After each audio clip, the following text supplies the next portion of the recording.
வணக்கம். சின்ன குரூப் சேனலுக்கு உங்கள் அனைவரையும் அன்புடன் வரவேற்கின்றேன். இன்றைக்கு சமையல் பார்த்தீங்கன்னா, காலையில் கொஞ்சம் வேலை செய்கிறதுக்கு சொன்னங்களாக இருந்தது.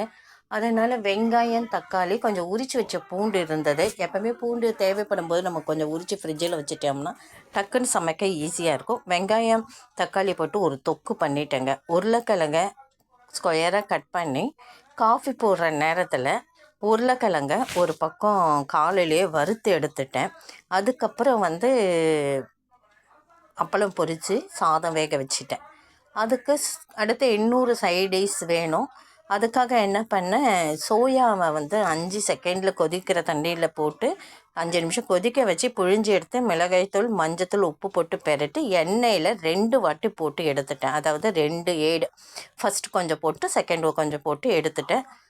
5 செகண்டில் சோயா ஃப்ரை ரெடியாக எடுத்து சூப்பராக என்னுடைய சமையல் இன்றைக்கி முடிஞ்சிடுது. வீடியோ பிடிச்சிருந்தால் லைக் பண்ணுங்கள், ஷேர் பண்ணுங்கள், சப்ஸ்கிரைப் பண்ணுங்கள், கமெண்ட் பண்ணுங்கள். நன்றி.